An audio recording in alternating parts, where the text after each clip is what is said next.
watching Estuary News. I'm Luke Adams. In the headlines tonight, a man is charged with a Scunthorpe murder. Lincolnshire Police secures its first prosecution using drone technology, and Hull's Bee Lady opens a new garden celebrating women at Estuary Hall.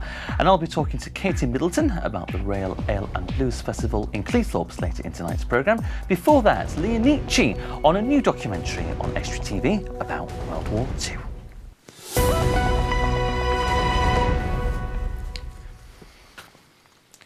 But first tonight, a 24-year-old man has been charged with the murder of another man in Scunthorpe. Dion Levi Hendry, of no fixed abode, appeared at Grimsby and Cleethorpes Magistrates Court this morning, charged with the murder of 51-year-old Raymond Ward. A 36-year-old man who was arrested has been released on bail. Officers have been given more time to question a 47-year-old man who remains in custody. Mr Ward's body was found in a disused building on Cliff Gardens in Scunthorpe last Monday evening. Lincolnshire Police are keen to trace this man who has failed to attend several court hearings. 54-year-old John Nibbs is accused of 6 offences under the Animal Welfare Act and 2 offences under the Dangerous Dogs Act. He didn't turn up to attend 3 hearings at Lincoln Magistrates Court in April, May and June. Anyone with information on his whereabouts is asked to call Lincolnshire Police on 101. Meanwhile, Lincolnshire Police have secured their first successful prosecution using drone technology. The owner of a cannabis farm has been jailed for 3 years after a drone used thermal imaging to identify his house. Drones have been used more than 200 times since the force introduced them last September. The RMT union says it will be suspending planned strike action, so talks over plans to change the role of train guards can continue with Northern Rail. Both sides are looking at the possibility of whether a second critical person should be on board all of Northern's trains. Staff had been due to walk out on Saturday. A new garden display has been created at Estuary Hall and Gardens near Bridlington. Students from WorkLink Estuary have been using their horticulture skills to create a series of displays in honour of women over the last 100 years. Displays include Her Majesty the Queen, Amy Johnson, Peter Rabbit in recognition of Beatrix Potter, and Hull's very own Bee Lady Jean Bishop. She was at the Gardens today to look at the finished product, as Stuart Ward, marketing manager, explains. So we've invited Jean Bishop along to come and have a look at our exhibition that we're running this year in the Wall Gardens. It's all to celebrate 100 years since the suffragette movement, and what we've done in the gardens is we've chosen a number of different women from the last 100 years, and Jean Bishop was one of them, the Bee Lady. So yeah, today we've got her here to celebrate that. It's very unusual, a little bit like me. I wouldn't say a lot, but a little bit like me. But it's very nice for somebody to have made that for me. It's nice to be thought of like that. Yes, I'm so proud of it, and it is. I'm really grateful that people think of me in that way. I don't know what I've done. It's all flowers, isn't it? Lovely flowers here. It is. It's a change from being in studios. Really lovely. And the weather makes it nice as well. Yeah, a bit too hot though. What we do in the Wall Gardens is we have a project called WorkLink, and that's for people with learning disabilities. And what we do is we get them working on projects to develop their working skills, their learning skills, and then that helps them integrate, try and get back into the workplace. And this is a great project to work on to get them into that. And as you've probably seen today, they're really excited about that. So it's Amy Johnson, we've got J.K. Rowling from Harry Potter, we've got the Queen. So there's a load of different types of things, and it's a great thing to come and see. They've put a lot of effort into this. It's something they've been working on for quite a number of months now. It's a very good idea. It just shows that the women are taking over, aren't they? Yeah, the men's at the back. The women's taking over now. You'll have to look out, you know. Your job's going soon. Hull City Council and Humberside Fire and Rescue Service are urging children not to play in derelict buildings. Building sites are prevalent across Hull as part of the local authority's biggest housing regeneration programme for more than 50 years. The local authority says children are drawn to such sites as exciting places to play, but are unaware of the potential life-threatening dangers they pose. More than 12,000 people in Hull are suffering from chronic obstructive pulmonary disease. The disease affects the sufferer's ability to breathe. Smoking causes 84% of COPD deaths. Smoking rates in the city are 14% higher than the national average. 12,500 people suffer from the disease in Hull. A purpose-built marine observatory opens its doors at the end of July in Lincolnshire. The North Sea Observatory at Chapel St Leonard's will include information and exhibitions on the area's natural history, an art space and a gateway to the coastal country park. Lincolnshire County Council says the development will attract new visitors to the area and provide a significant boost to the economy. The centre opens on the 30th of July. Councillor Colin Davey, Executive Member for Economic Development at Lincolnshire County Council, saying he's delighted with the project. This is the first national marine observatory in the United Kingdom, and I'm very proud to say it's here at Chapel Point in Lincolnshire. This site and this building has been 10 years in the making in terms of a project. We are grateful to the Coastal Communities Fund and to the Arts Council and to Lincolnshire County Council for making it possible. The building will be opening imminently to the public, and we believe that this is going to change the dynamic of the coast. This represents the future and the future opportunity of Lincolnshire as a gateway to the coastal country park. We believe this is a flagship building, a dynamic, iconic design and fit for future generations. The National Farmers Union are warning livestock farmers in Lincolnshire could face a winter food supply crisis. That's because grass isn't growing because of the weather and farmers are having to use up food stocks meant for the winter. Arable farmers may need to bale up straw after harvesting to help feed livestock in the colder months. Now, this year's Hull Pride event is just around the corner. It's an annual celebration of LGBT life and will this year see former Girls Aloud singer Nadine Coyle and X Factor finalist Marcus Collins as headline acts. Last year, more than 9,000 people joined in with the celebrations. Matt Walton is the chair of Hull Pride and hopes Saturday's event will build on the success of 2017. Yeah, we're really excited for Pride in 2018. We are building on everything that we achieved last year. We had 44,000 people through the park over the course of the day last year. So we know that was a successful format. So people can expect a very similar kind of thing. Lots of food. People told us that they wanted more options. So we're having a full food festival as part of it this year.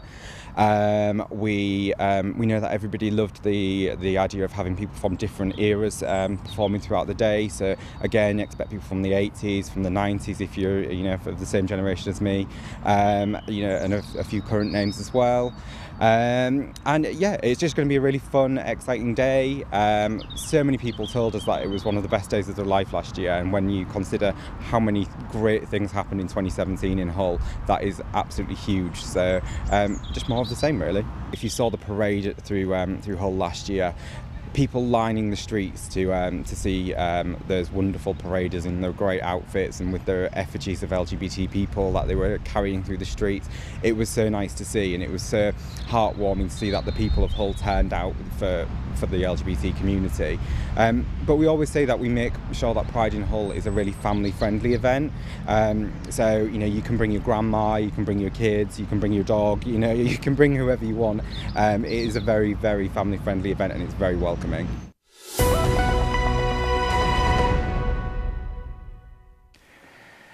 Now, Churchill's Catch is a new documentary coming to Estuary TV in September about World War II. I'm joined now by Leah Nietzsche, producer of the programme, to tell me more. Good evening, Leah. Welcome to the programme. Thank you very much for joining me on the sofa.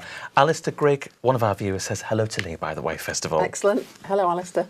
Excellent. Now, Leah, what is Churchill's Catch? Churchill's Catch is a documentary about the work that trawlermen did in World War II. It follows on from a World War I documentary we did called No Fish Today. Which was very popular. It was very popular, and people came to us from the community and said, can we do something about World War II? Because there are lots of stories that really aren't known about what our trawlermen and trawlers did in the Second World War. Okay. Now, you've been very busy with the production and research stages of this programme. What have been some of the stories which you've discovered, what you've been really fascinated by? I think what's interesting that's come out of it all is that actually men didn't just join the Royal Naval Patrol Service. They were spread out across a whole different range of roles, from Royal Navy, Merchant Navy, Royal Naval Reserve, and the different activities they got involved in, which was really global. So you see men working across into the Americas, in the Arctic, on the African arenas of war. So a whole range of different roles and services that trawlers and trawlermen did to make sure that we were winning the war. Okay, and you probably found, Leah, with the research that you probably got too much for the programme. We've got absolutely, utterly oodles of research, and we've got more and more volunteers joining us as well. So we've got people who have volunteered who've actually had relatives who were part of this World War II story. But interestingly, we've got lots of younger generation as well wanting to get involved. So lots of teenagers, so that's the stories will go on and people will remember them. Okay. Now, ahead of the broadcast here on Estuary TV in September, there's going to be 2 screenings. Very quickly, in 20 seconds, tell me when and where they will be. The first screening will be at the Grimsby Freeman Street Market on Saturday the 28th of this month. So people, if they want to come and see it, they need to get in touch with us. And also there'll be a screening in August at the Carnegie Heritage Centre, but that'll form part of a little exhibition as well. Leah, thank you very much indeed. Join me after the break when Jack brings us all the latest sports news, and I'll be talking to Katie Middleton about the Rail, Ale and Blues Festival in Cleethorpes.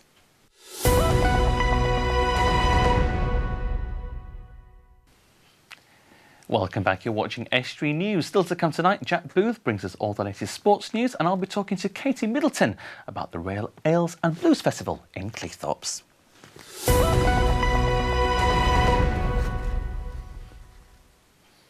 A Hull City councillor is urging the local authority to tackle the rise of plastics in the city. Liberal Democrat Mike Ross says the council uses too many single-use plastics, such as plastic cups, which is damaging the environment. Mr Ross says scaling back on plastic will help wildlife to prosper. A garden in memory of Samaritans founder Chad Vare has been opened in Barton. The Chad Vare Memorial Garden has been created at Baysgarth Park as a permanent memorial to Mr Vare for people to learn about the charity and its founder. He was born in the town in 1911, where he later became a vicar. While working at a parish in London in 1953, he developed the idea of setting up a telephone service and opened the first Samaritans branch. There are now more than 200 Samaritans branches across the UK and the Republic of Ireland, with around 20,000 volunteers. The garden was opened by his daughter Felicity on Saturday.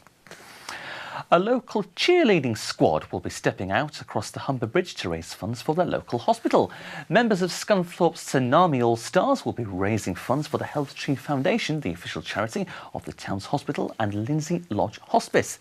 The sponsored walk takes place on the 23rd of July, where the team will be setting off from the Old Tile Works in Barton at 11:30 a.m.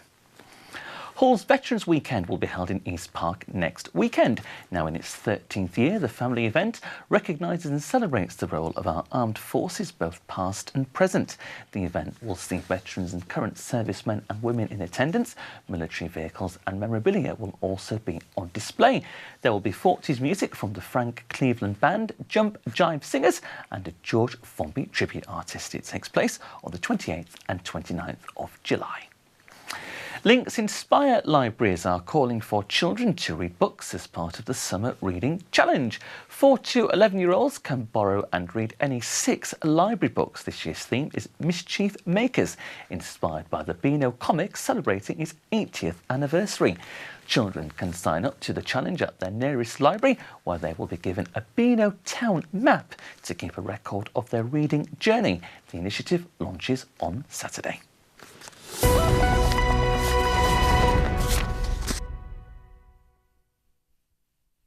I'm joined now by Katie Middleton from Cleethorpes Coast Light Railway to tell me about the Rail, Ale and Blues Festival later this year. Good evening, Katie. Welcome to the programme. Thank you very much indeed for coming in.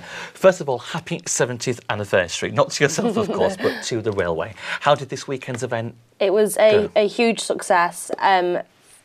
Hundreds of people turned out for the event, train enthusiasts, families, regular visitors, people who have made significant impact on the railway over the years, so old volunteers, old drivers, and Madame Mayor, she joined us as well on Saturday for celebration, so it was a great weekend. And you had the weather. Oh, the weather was Which always fantastic. helps, doesn't it? Yes, couldn't have asked for better weather. And lots of preparations was involved probably in the lead up to this as well, wasn't it? There was, yes, because we had 3 visiting locomotives. We had Katie from Kirklees Light Railway, we had Shan from the Shan Project Group, who's currently residing at Kirklees, and then Smokey Joe, who's from the Sherwood Forest Railway. So we had to organise lifts for all 3 engines to get here and obviously get them all ready, get the railway ready in general for the celebration. So busy, busy, busy. I'm glad it was a success. Thank Now, you. Katie, the Rail, Ale and Blues Festival, what exactly is that? So the Rail Ale and Blues Festival, it's basically going to be, it's our 4th festival, annual 4th festival, and there's going to be lots of ales. I think there's going to be over 50, maybe even more than 75 this year. 50 rail ales and 30 to 40 ciders and additional brews. That's right, yep. And then live music, I think we've got 8 or 9 bands on this year. They're going to be doing like longer sets. Some of them we've had there before, some of them are new. And obviously steam trains all weekend, and hopefully we'll have the weather on our side as well. Fingers crossed. Fingers crossed. And this is taking place on the Friday the 14th to Sunday the 16th of September. That's correct. Yeah. How are preparations going ahead of the event? Because it'll be here before we know it, won't it? Yes, in a blink of an eye it will be here. We've got all the social media stuff ready and lined up. Poster is out and about, and people are already asking us questions about it, and there's people already booked at the Premier Inn just across the road, or the campsite just across the way from us, for the festival. So it's going to be a good weekend. A ticketed event? It's a free event to attend to. Okay. So money you will raise money through this event through obviously the sale of the drinks and the alcohol. Yep. How is that money then used within the railway? So because we don't receive any funding from anywhere, everything is solely funded by the railway. So what we make from the event will then pay the bands, it will pay the alcohol, it will pay our staff. Every little helps, and it will just contribute to putting money back into the railway, because it's a unique attraction, but it's a unique festival. So it's important to us that we keep that going for as long as possible, and to keep it a free event for people to attend for as long as possible as well. Excellent, excellent. Do we see a lot of people come to this event? Because it's obviously the 4th year, so it's obviously building in popularity. How popular has it become? It's grown in popularity a lot. The first festival was a success, but even still the numbers have increased by about 20-30% every year, which is good considering it's quite a new festival, and it's a very different vibe and crowd to our folk and cider festival, because obviously they're there for the folk music and the cider, whereas this is ale and blues. It's a very different crowd, but it brings people in. We get a lot of people from Yorkshire and Sheffield, because the gent, Bob, who organises the music for us, he is based in Sheffield, and he's got really good contacts with all like local blues and soul bands, so he organises all that, so we get loads of people from there. Lots of people. So it is a real family event, and something probably by the sounds of it catered to suit everybody. Oh yeah, definitely, yeah. Like even if you don't drink alcohol, you're more than, like, people come and they don't drink alcohol. Like a lot of our regular visitors, they have kids, so they'll just chill out and just enjoy the music, because it's so open, so you can go on the trains if you want to, or you can just sit back and relax. It's a really chilled atmosphere. It's no pushing, shoving, all the stuff that you get in the concerts. It's a nice atmosphere. Refined and serene. Yes, Excellent. exactly. Okay, so very quickly in 20 seconds, how important are events like this to raise the profile of Cleethorpes? Very important, because not everybody knows that Cleethorpes is there, and especially the railway. The Cleethorpes Coastside Railway, like I said, it's been here for 70 years. We'd love to see it going for another 70 years, and we are the #1 tourist attraction in the area now. Katie, here's to the next 70 years, and good luck with the event in September. Thank you. Now here's Jack Booth with all the sport.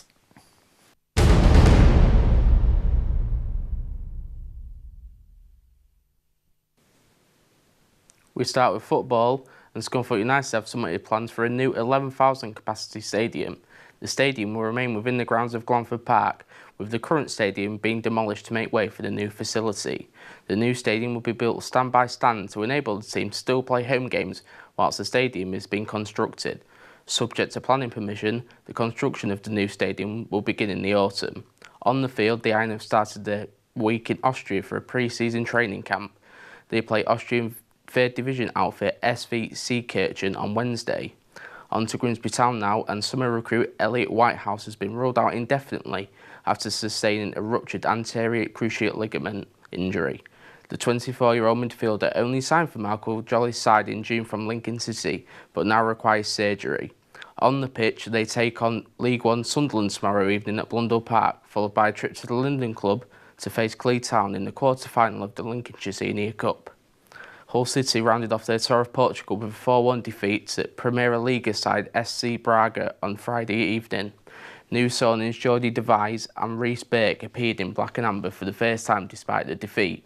The Tigers were 3 down before young defender Lewis Ritson netted the consolation for Nigel Adkins' side in the 67th minute. City now head back to East Yorkshire to prepare for Saturday's friendly at Rochdale. Rugby now, and there was a win and a loss for our Super League sides over the weekend. Hull FC were beaten 18 points to 34 by league leaders St Helens on Friday evening. The game saw the return of Jordan Abdul after recovering from a broken leg. A brace of tries, courtesy of Barita Farimo, and efforts from Jansen Turgid and Albert Kelly weren't enough for Lee Radford's side, as Saints maintained their 12-match unbeaten run. Next up for the Black and Whites is a trip to Wakefield on Sunday. It was better news for Hull KR, as they claimed their 3rd league win in a row as they overcame Widnes 26 points to 24. 12 points from Danny Tickle helped Tim Sheen's men to a narrow but important victory as they fight to stay in the Super League. They still sit in the relegation zone but are now 4 points from safety. Next up for Rovers is a home game against Warrington on Friday. And finally, a bit of tennis news. And following Wimbledon, Tipton's Kyle Edmund has risen a place to 16th in the ATP World Rankings. And that's all for the sport. Back to Luke in the studio.